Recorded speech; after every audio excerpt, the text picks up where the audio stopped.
guys, so today we are going to have a discussion on the chemistry paper. This is O-level chemistry from the Cambridge exam board. So O-level chemistry paper 2, the theory paper. So this is chemistry from the October-November 2022 session, paper 2, paper 2-1. So you need to pay attention to these instructions to candidates.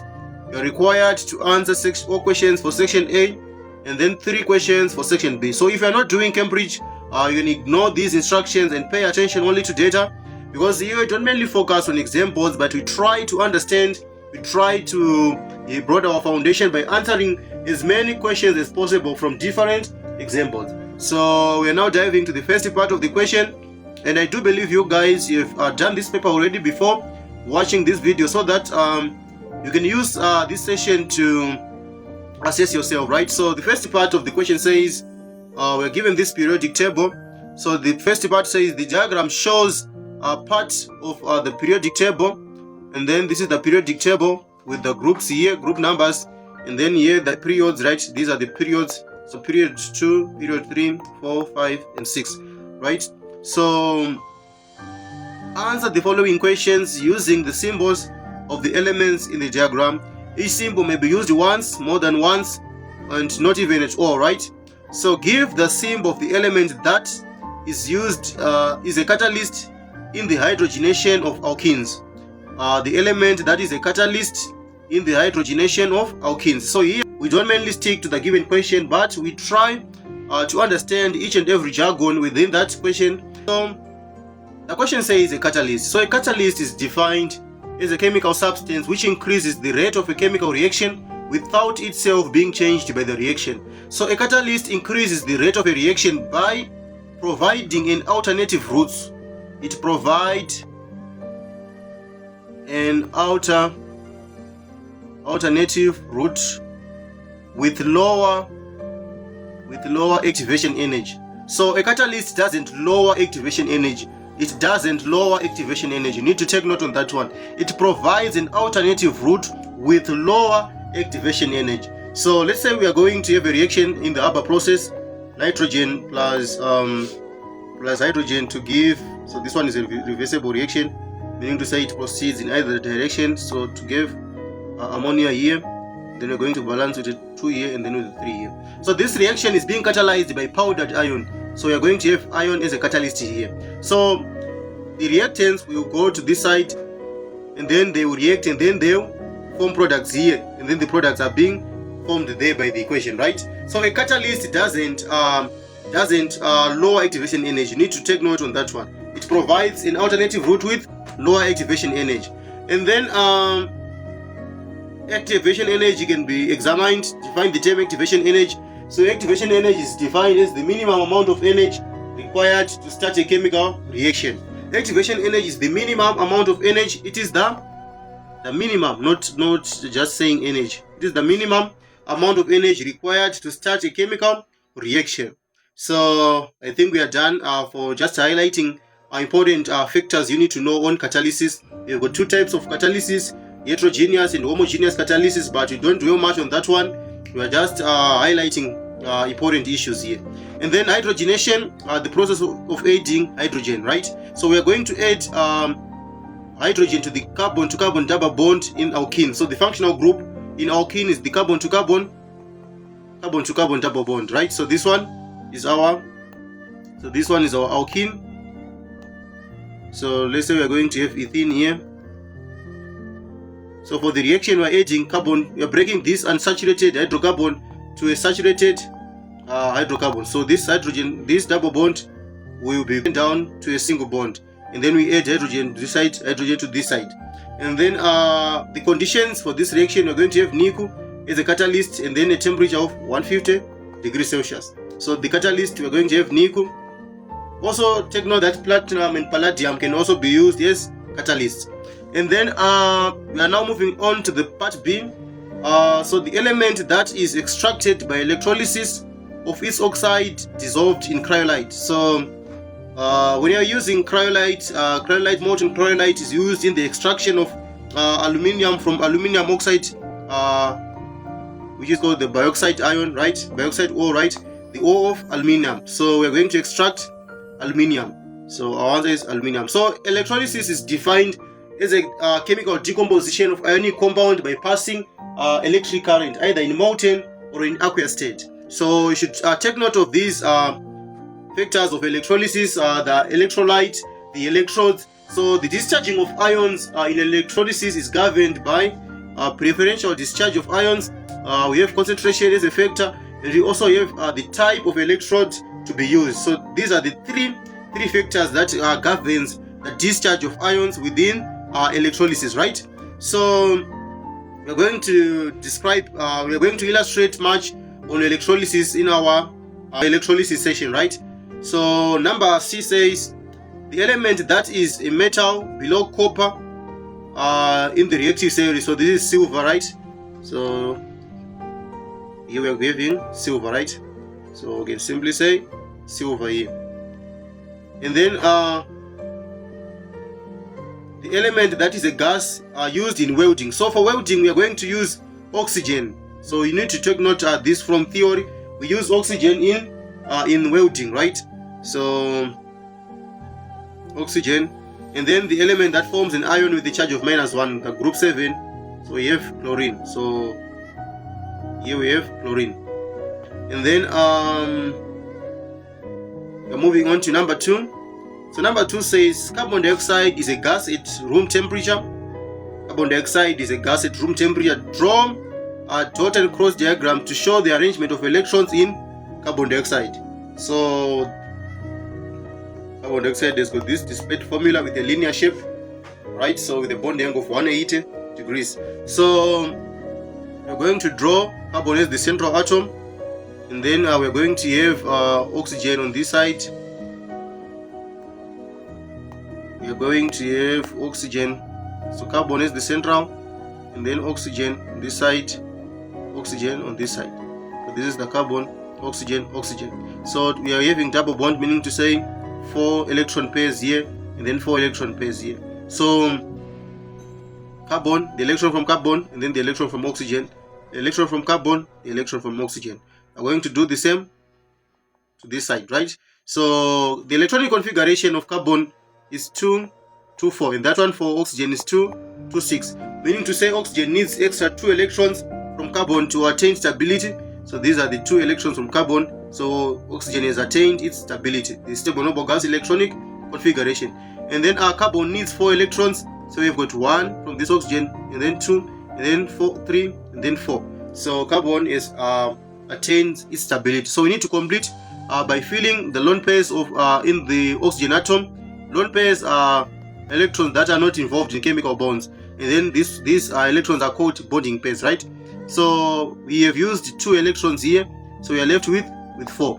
So we're going to say 2 lone pairs here, and then 2 lone pairs here, and then we include the key. So key, electron from carbon, and then dot electron from oxygen, right? So describe the motion and the separation of the particles in a gas. Describe the motion and the separation of particles in a gas. So the molecules in a gas, the motion, they've got a random motion, right? The motion is random. The gas move in a random way, and then the separation, they are far apart from each other, right? So we can say large separation, right? And then number B says the main process in the carbon cycle are combustion, respiration, and then photosynthesis.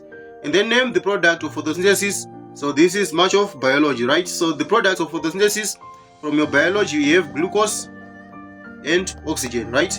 And then some of the reactions in the photosynthesis involves enzyme, right? So define the term enzyme. So enzymes are biological catalysts, right? So a catalyst, you have defined a catalyst.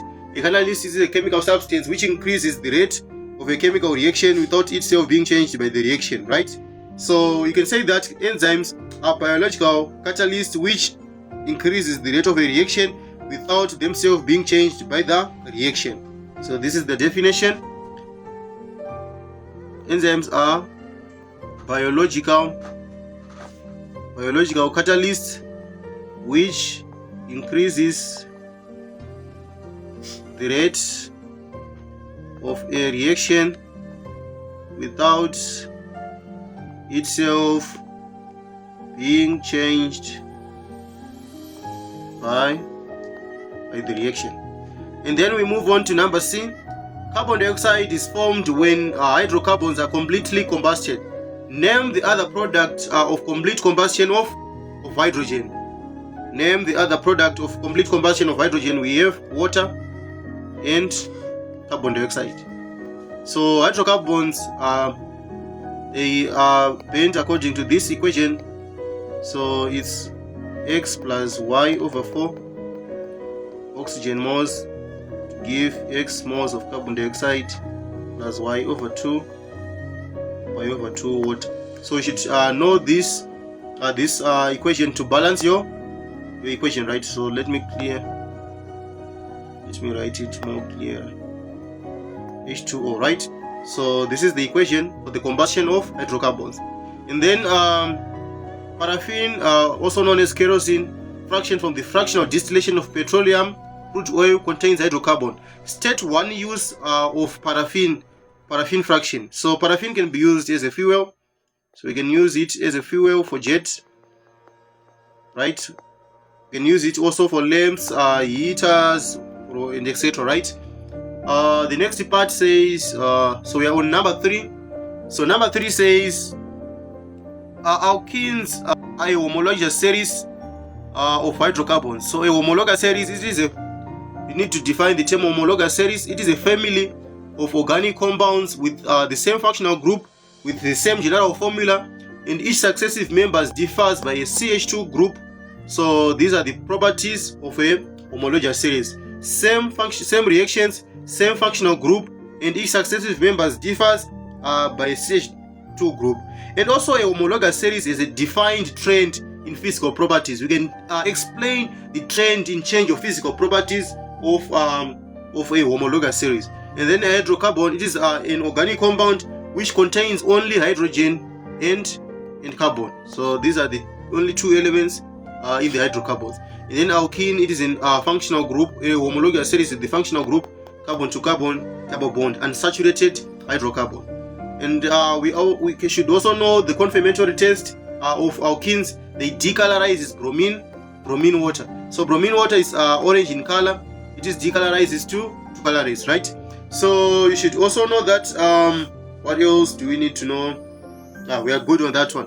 And then give the general formula of alkene. So the general formula of alkene is CnH2n, right? And then the structure of an alkene is shown below. So this is the structure. So we've got 1, 2, 3, 4. 4 carbon atoms. So it's built, meaning to say 4. And then we've got the double bond on position 1. So it's built 1. So we can say butane, or we can say but 1. So like this one. And then explain how this structure shows that alkenes are unsaturated. We have a carbon to carbon double bond, right?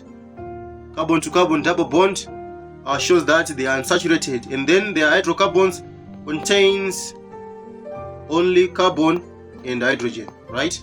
So, and then we are on number C. Alkenes are produced by cracking some fractions obtained from fractional distillation.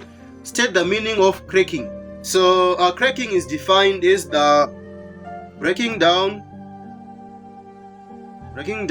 of large organic molecules into smaller molecules by heating or by use of a catalyst. So we have catalytic cracking, and we also have steam cracking. So steam cracking occurs at 900 degrees Celsius, and then catalytic occurs at 450 degrees Celsius using aluminium oxide as a catalyst, or silicon dioxide, right? So these are the conditions you need to know for cracking of alkanes. So we break alkanes into alkenes, right? Into alkenes followed by other smaller alkanes, right? So number D says, so there is also another question which is frequently examined, which says, why do we need to break alkenes?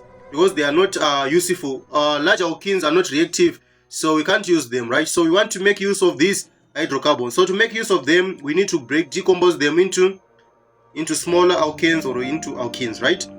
Then carbon monoxide is formed when alkene undergoes incomplete combustion. State 1 effect of carbon monoxide on health. So carbon monoxide, it is an poisonous or a toxic oxide. Why? It reacts with hemoglobin to form what we call carboxyhemoglobin, so thereby preventing the transportation of oxygen. So carboxyhemoglobin is very, very stable, so it reduces the concentration of hemoglobin in reduces the concentration of hemoglobin in the body, right? So these are the effects of carbon monoxide. And then we move on to the next part. So the next part says alkene react with bromine to form a compound containing carbon, hydrogen, and bromine. And then the compound contains 22% carbon, and then 3.7 of hydrogen, and then 75.1 bromine by mass. Calculate the empirical formula. So empirical formula is also defined as the simplest. It is the simplest whole number ratio of atoms present in a compound. Simplest whole number. You need to take note on that one. It is not just a ratio. It is a whole number ratio. The ratio of whole numbers, not just saying the ratio of atoms in an element. We also have what you call the molecular formula. Molecular formula defined as the actual number of molecules, actual number of atoms in a molecule. So molecular formula is defined. Molecular formula is defined as the actual number of atoms in a compound. And then we have a displayed formula which shows the actual bonding within the compound, and we have a structural formula which is the abbreviated form of displayed formula. So here we are being required to give the empirical formula. So we can simply clear this space, and then carbon, hydrogen, and then bromine. So we're going to write the abundance 22.2, 3.7, 74.1, and then we divide by the AR 12 here, and then the AR of this one, and then we divide also by the AR of bromine. AR of bromine is equal to 80, so we're going to divide. So it's 22.2 divided by 12 from our calculator. We're going to have 1.85, and then here we're going to have 3.7, and then here we're going to have 0.93, and then we divide with the smallest. So the smallest is equal to 0.93, and then we divide here with 0.93, and then here with 0.93, and then we're going to have 1 here, and then we're going to have 4 here, and then 2 here. So the empirical formula, we have C2, and then H4, and then Br1, right? So this is the empirical formula for the compound. And then a different compound of carbon, hydrogen, and bromine is the empirical formula. So this is the empirical formula. The relative molecular mass of this compound is equal to this one, and then deduce the formula, the molecular formula of this compound. So as I have alluded to, saying that molecular formula is defined as the actual number of atoms present in a compound. So we can say that empirical formula multiplied by X is equal to molecular formula. So our empirical formula, we have C3, and then H2, and then Br, and then multiplied by X is equal to the molecular formula. So the molecular formula, we are going to the mass, the relative molecular mass. We are adding the AR, relative atomic masses of each and every atom within that molecule. So we are adding up to have 2, 3, 6. So this is the mass, the relative molecular mass of this relative molecular formula. So we are going to simply add this empirical mass. So it's 12 by 3, and then plus H, hydrogen, by 2, and then plus bromine, which is equal to 8, and then we multiply by X. So here we are going to have 36 plus 12 plus 2 plus 8. We're going to have 118 multiplied by X, which is equal to 236, and then we divide X to make X the subject of the formula. So it's 236 divided by 118, which is equal to 2. X is equal to 2. So we're going to say C3H2Br by 2, since the value of X is equal to 2. So we're going to have C6 2 by 3, and then H4, and then Br2. So this is the molecular formula. So molecular formula is the multiple of empirical formula, right? And then we are now moving on to the next part, number 4. So this question is about ammonia and aluminium salts. So I think I've left out something. So you need to take note of these terms: relative molecular mass, and also relative atomic mass, and also relative isotopic mass. So you should be able to define these terms: relative atomic mass, isotopic mass, relative formula mass, and the Avogadro's constant, the Avogadro's law, and to define the term more. So these are definitions which might come in your exams, right? And then number 4 says this question is about ammonium, and then ammonium gas, ammonium salts, and then ammonia is manufactured by the Haber process. Name the catalyst in the Haber process. So the equation of the Haber process is nitrogen plus hydrogen in a reversible reaction to give ammonia. So we're having 2 moles, and then 3, and then we have powdered iron as a catalyst, and then a pressure of 2 atm, and then a temperature of 450 degrees Celsius. So why do we use a powdered catalyst? So we use powdered catalyst to increase the surface area, right, for the absorption of the gases, right? So as I've alluded to when we were learning how the catalyst works, so the catalyst needs to absorb on this the gases needs to absorb on this catalyst so that they can react, right, in a mechanism or in a route with lower activation energy. So the question says name the catalyst. So powdered iron. And then the next part says explain how the catalyst increases the rate of a reaction. It provides a route,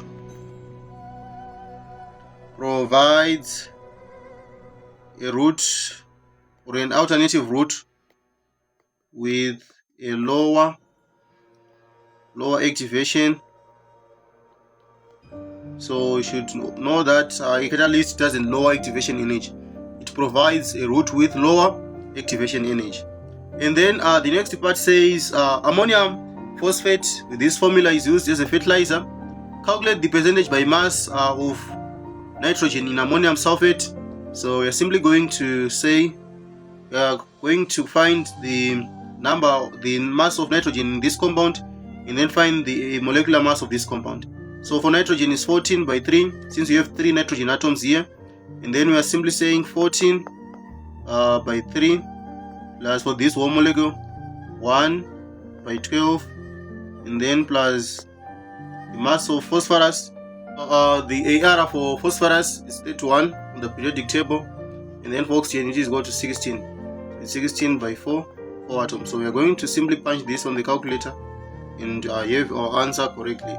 So we're going to have 14 by 3, we have 42 over the molecular mass. So it's 42, so it's 16 by 4 plus 42 plus 31 plus 12 to give us 149 multiplied by 100. So we are going to have 42 over 149 multiplied by 100, which is equal to 28.8, right, is a percentage. we can round it to say 28.2, right? And then moving on to the next part. Fertilizers can make soil more acidic. State 1 component used to decrease the acidity of soil. So we can use quicklime, which is calcium oxide, or we can use slaked lime, which is calcium hydroxide. So lime water and slaked lime, they are different in that slaked lime, it is in solid nature, and then lime water, it is aqueous, right? So you should take note on that. Lime water, it is aqueous, and then this one, it is solid, and then this one solid, right? Explain how this compound decreases the acidity of a base of the soil. So this oxide, so this compound, it is in basic compound, so it neutralizes the acidity within that soil. And then we are moving on to number 7. So ammonia is formed by the reduction of nitrogen oxide with hydrogen, right? And then this reaction is an exothermic, meaning to say more energy is being lost to the environment and to the surroundings. So the reactor, according to this equation, complete and label the energy profile diagram to show this reaction include reactants and products and enthalpy change for the reaction. So we are told that the reaction is exothermic, meaning to say the products are at lower energy than the reactants. So here we've got the products, and then here we've got the reactants. And then we'll simply say that this one. And then we are not asked to show the activation energy, but we can show it for the sake of revision. So the activation energy points in this direction. So you need to take note of on your arrows that with the arrow which points upwards shows that it is an endothermic. So activation energy is always endothermic, right? So this is the activation energy. And then this one points down, meaning to say the enthalpy change of the reaction, it is exothermic. So pointing down, exothermic. And then we can also be required to show a curve where we can introduce the curve formed if we are to introduce a catalyst. So a catalyst law provides a route with lower activation energy. So this one is the catalyzed reaction, and then this one is the uncatalyzed reaction. So this is what you really need to know for energetics, right? And then we are moving on to number E. So number E says copper 2 oxide reacts with ammonia, and then the products are copper. You have copper, nitrogen, and a liquid which turns blue cobalt 2 chloride pink. So blue cobalt 2 chloride pink it simply means we are having water. So this is the confirmatory test for water. Either we are going to use cobalt 2 or we are going to use copper 2 sulfate, right? So the equation, you can have copper oxide plus ammonia to give copper plus nitrogen plus water. So here we are having 3 moles, and then here we can have 3 moles, and then here we are having 2 moles, and then here we can have 3 moles. So this equation is now balanced. And then we are moving on to the next part, which is number 5. So number 5 says this question is about metals in metal compounds. Magnesium reacts with aqueous ion 2, and this is the ionic equation. Explain why this reaction involves both oxidation and reduction. So it is what we call the redox reaction. So a redox reaction is a reaction which in which there is both oxidation and reduction. So this equation represents oxidation because magnesium is being oxidized from the 0 oxidation state to a +2 oxidation state, and then iron is being reduced from a +2 to 0. So oxidation is defined as a gain of oxygen, increase in the oxidation number, and then loss of hydrogen, and then loss of electrons. And then reduction is simply the opposite of oxidation. So here magnesium is being oxidized, it loses electrons to form the magnesium ion, and then there is increase in the oxidation state. So that's the oxidation. And then iron gains electrons and decrease in oxidation state or oxidation number, which is reduction, right? So this is the explanation. And then number B says, explain why iron conducts electricity. So iron conducts electricity using a sea of delocalized electrons. So in the metallic lattice structure, we have the metal cation and a sea of delocalized electrons. So the sea of delocalized electrons are mobile, and this enables them to carry the electric charge. So it is a sea of delocalized electrons in the metallic lattice structure, which are mobile to carry electric current. And then explain why magnesium is extracted by electrolysis, not by reduction with carbon. So from the reactive series, magnesium is more reactive than carbon, right? So magnesium is more reactive than carbon. So the reaction is not feasible, right? And then describe a chemical test to distinguish between iron 2 ions and aqueous iron 3 ions. So this is qualitative analysis, right? So you need to apply your qualitative data. So to test, we are going to add aqueous, so sodium hydroxide aqueous, and then for iron 2, you're going to observe a green precipitate, and then for iron 3, you're going to observe a reddish brown precipitate, right? Reddish brown precipitate. So you should know your qualitative analysis inside out. And then explain why molten magnesium conducts electricity. So molten magnesium has got free ions to carry the electric current, right? So the ions are free or are mobile to carry the electric current. So why does solid magnesium chloride doesn't conduct electricity? Because the ions are localized in the lattice structure by the strong electrostatic force of attraction between the oppositely charged ions, the cation and the anion. So you should know the reason why in solid state it doesn't conduct electricity. And then predict the products formed when at the anode and at the cathode when molten magnesium chloride is being electrolyzed. So at the cathode, so reduction, we have got red cat, the mnemonic, and then N and ox. So reduction occurs at the cathode, reduction red, and then cat for cathode, and then N anode, ox for oxidation. So at the we have got magnesium 2 plus the ion, and then chloride the ion. So this ion undergoes a reduction to gain electrons to form 2 electrons to form the magnesium atom. So we've got the magnesium here at the cathode where reduction occurs, right? And then the chloride ion are being oxidized to chlorine gas. So oxidation, the increment in the oxidation state. So we are moving from -1 to 0, and then we are moving from +2 to 0. So this is reduction, and then here we're going to have chlorine gas. So you should know that red cat, reduction at the cathode, and then oxidation at the anode. And then number F says food containers can be made from aluminium. State 1 property of aluminium that makes it suitable for this use.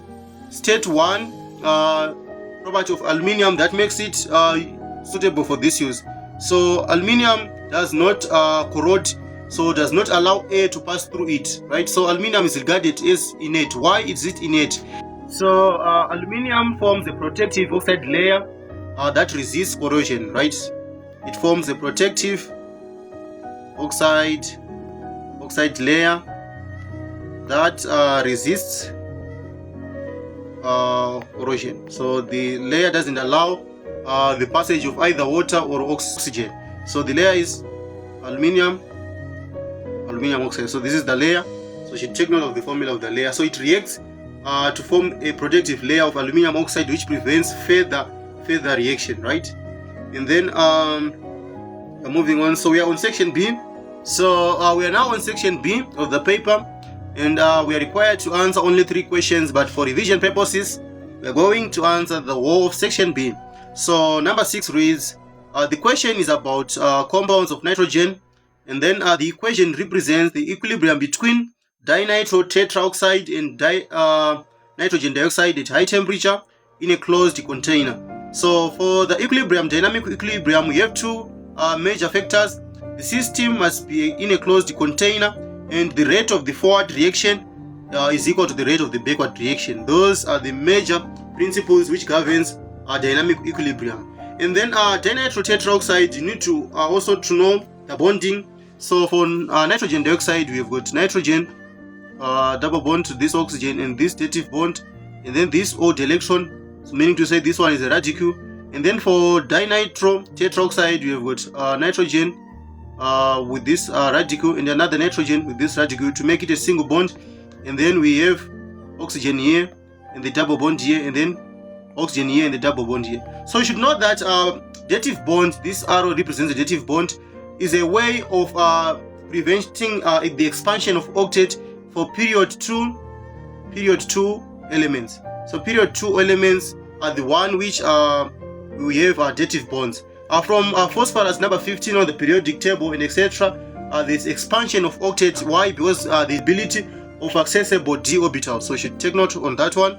And then predict what happens to the position of equilibrium when the reaction pressure is decreased, and then explain your answer. So pressure is governed by the number of moles of gases. So here we are having 1 mole, and then here we are having 2 moles. So if we are to decrease pressure, if pressure is decreased, we are favoring the side where we have got higher moles, trying to increase pressure. So these are reversible reactions, which proceeds in either directions.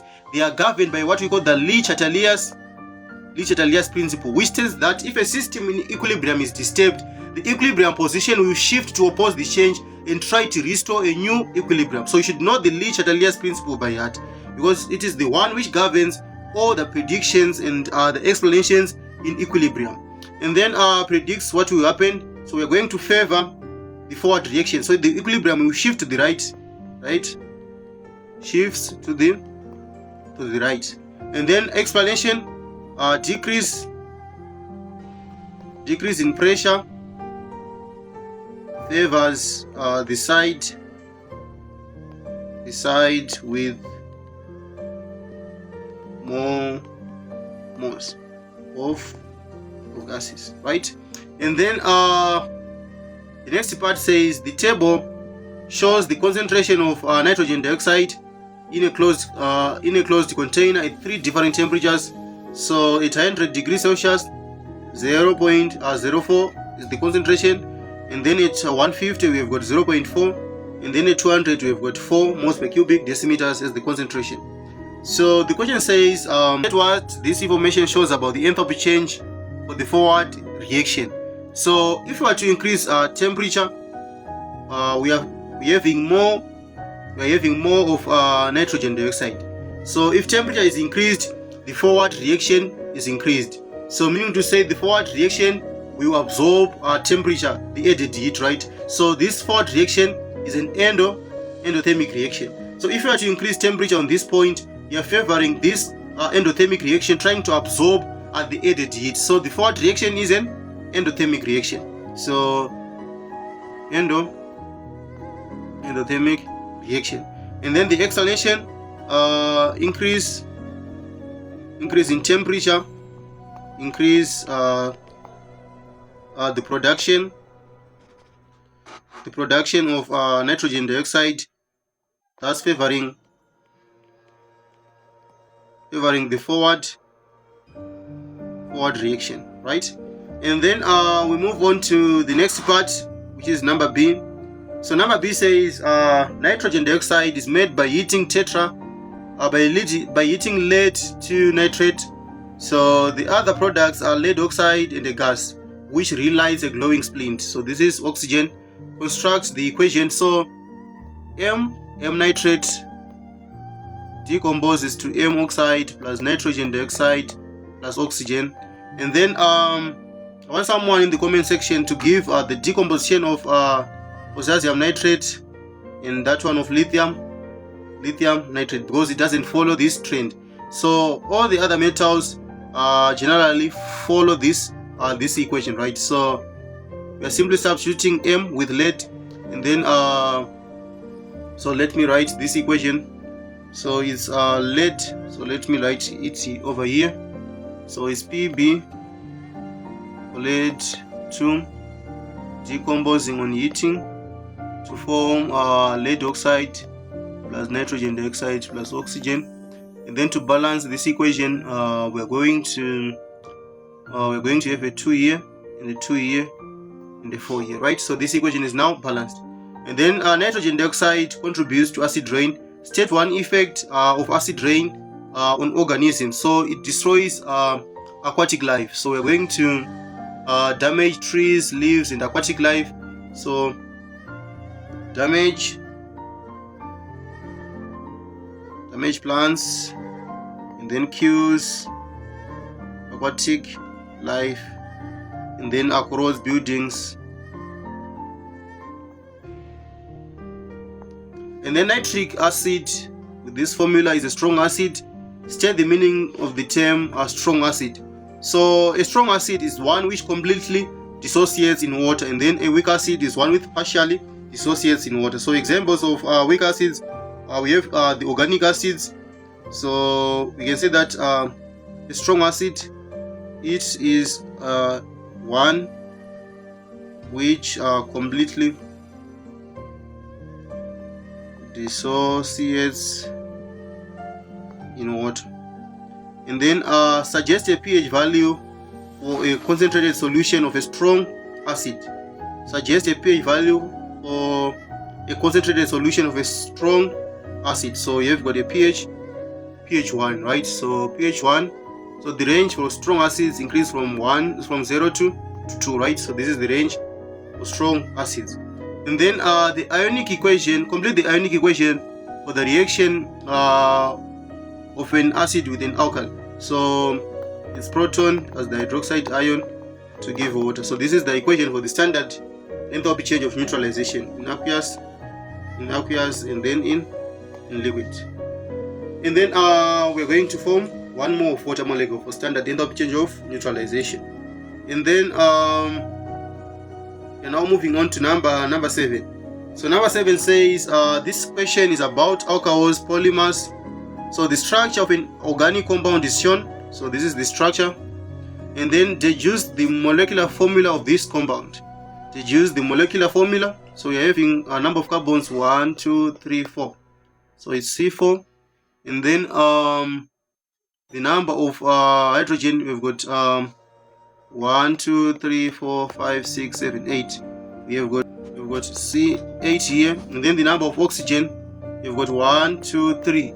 We have three oxygen atoms here. And then number B says an isomer of butano is this structure shown. So state the meaning of the term isomerism. So compounds with the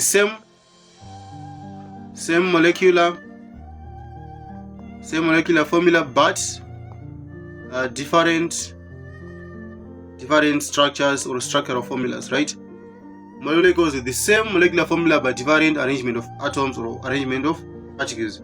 So draw the structure of a different isomer of one of butano. So we're going to have the functional group on the first carbon, right? So this is the structure.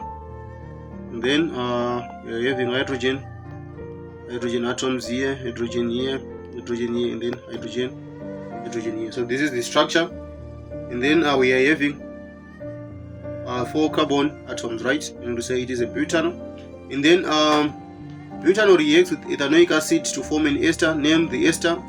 So the name of the ester formed is butano ethanoate. So it's butyl ethanoate. And then the structure, so it's ethanoic acid, so meaning to say we're having CH3, the methyl group, and then oxygen here, and then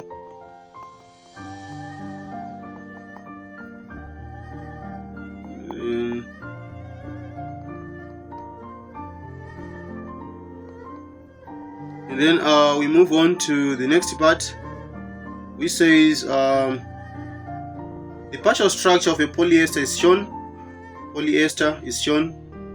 Draw the structure of the monomers used to make this polyester. Draw the structure of the monomers used to make this polyester. So this is the ester linkage. So we are simply breaking here to have the monomers. So we are breaking here, and then we are breaking there. So it's CH2 6, and then hydroxyl group for this part, and then OH. And then for the other part is CH2 again, 6 to have OH, and then OH. And then terylene is a polyester. State 1 use of terylene. So terylene is mainly used in clothing. So we can say clothing here, formation of clothes, right? And then name the natural occurring molecule which is the same ester linkage as terylene. So in fats we have what we call the polyester bonds. So fats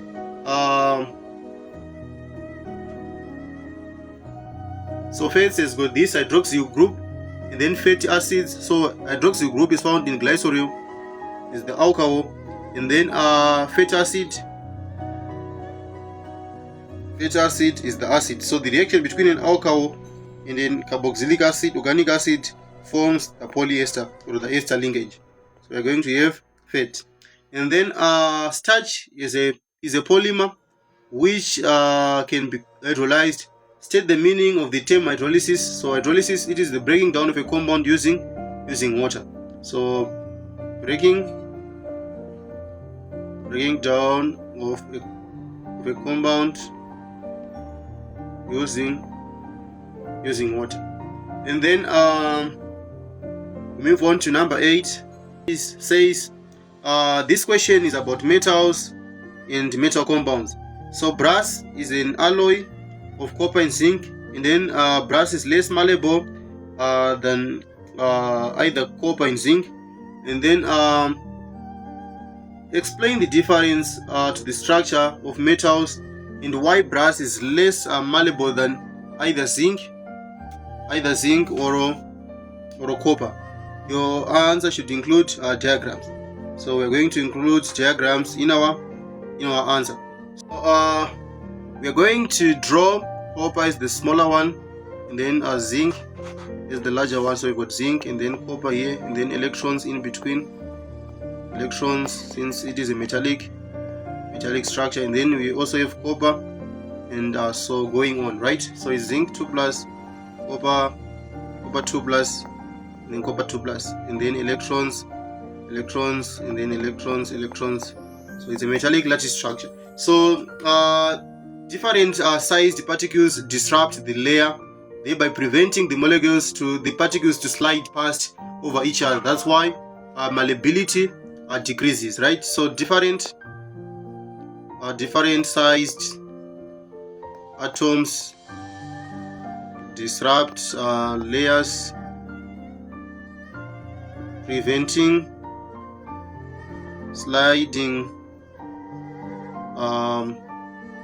the particles slide past each other, right? So thereby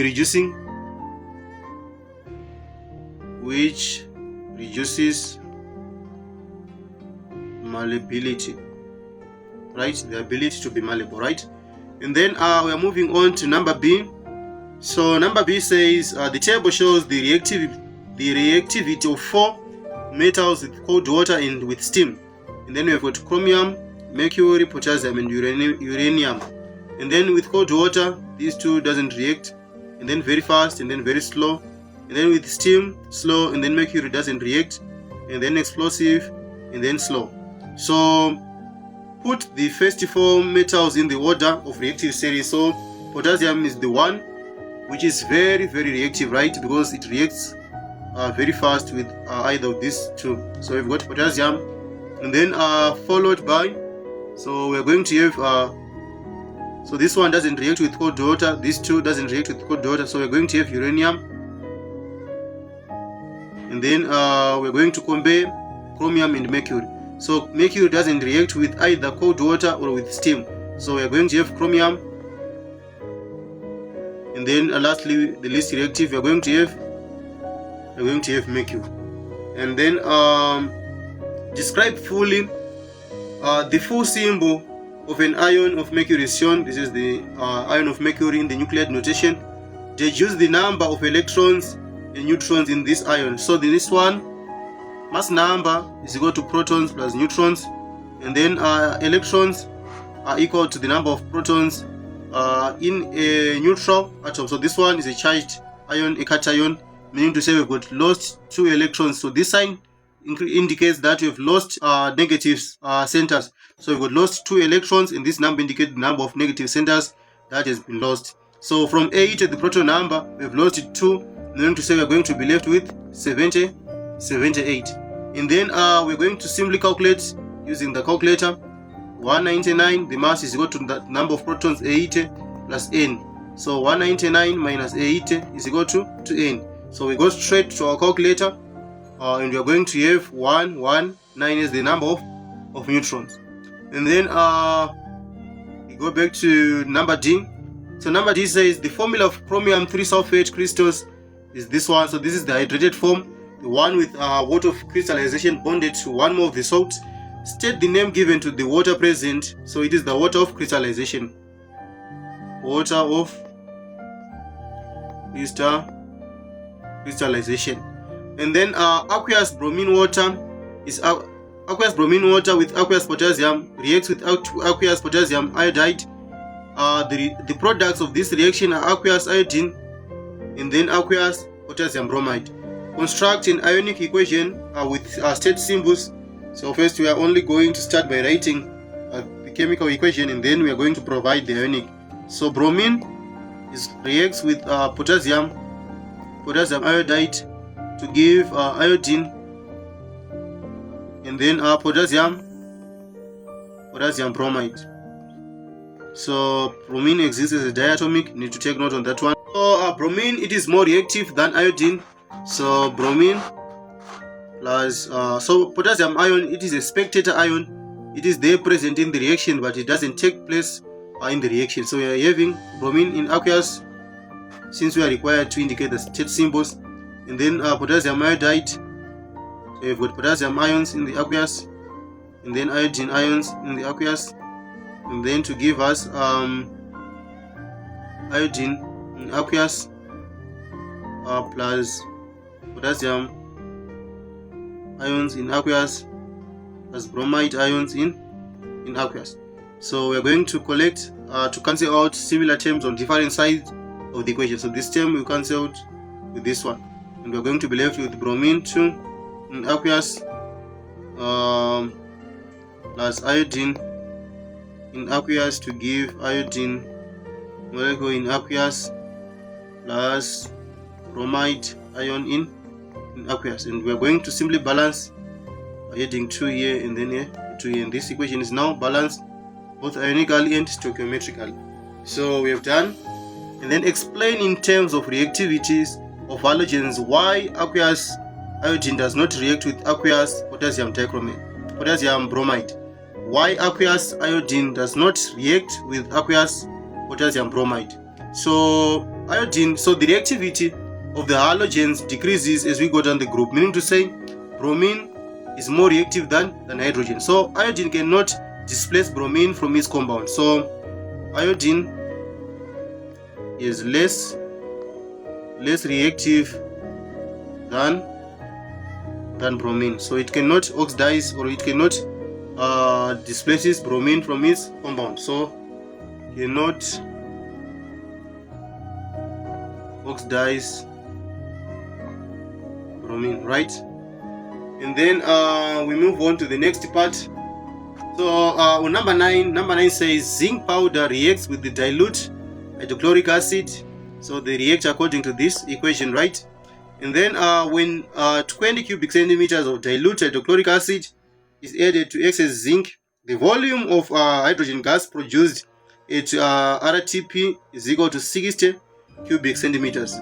Calculate the concentration in moles per cubic decimeters of hydrochloric acid. So we have this relationship N is equal to CV, meaning to say C is equal to N over V. So to calculate the concentration, we need the number of moles and volume, and here we're only given the volume. So we want to calculate the number of moles of hydrochloric acid using the relationship with this volume of hydrogen produced.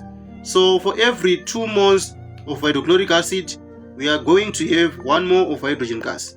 And 1 mole of hydrogen gas is equal to 24 cubic decimeters from the Avogadro's law, right? So for other examples, they use 28 cubic decimeters, but you need to stick to exam board, right? So here we are only doing this for exam purposes, for revisions, right? So we are going to use 24. So we can say that 2 moles is equal to 24 cubic decimeters, since 1 mole is equal to 24, right? And then here we are producing 60. So less is equal to 60 cubic centimeters. So we are going to convert 60 cubic centimeters into cubic decimeters by dividing with 1000. So you have 0.06 cubic decimeters. So we're going to calculate the number of moles. So it's 2 multiplied by 0.06 over 24. So 0.06 divided by 24 multiplied by 2, you're going to have 0.005 moles, right? And then that's the number of moles. So N is equal to 0.005 divided by V, which is equal to 20 divided by 1000 to give us 0.02 divided by 0.02. So we're going to have 0.25 is our concentration. And then we now move on to the next part, which says the reaction is repeated using large pieces of zinc instead of zinc powder. All the other conditions stay the same. So describe how the rate of the reaction changes, and then explain using ideas about the collision between the particles. So we are required to explain using the idea of collision theory. So here, if you are to use larger pieces, we are decreasing the surface area, because the powdered zinc has got a larger surface area on which the acid will act on, right? So this one, the reaction will be reduced. So the reaction rate of reaction, the rate of reaction is reduced because of reduced in frequent collisions, right? So why? Because of fewer particles are being exposed. So there's reduction of surface area. So reduction of surface area, right? And then the next part says dilute hydrochloric acid is electrolyzed. Construct an ionic equation for the reaction at the cathode.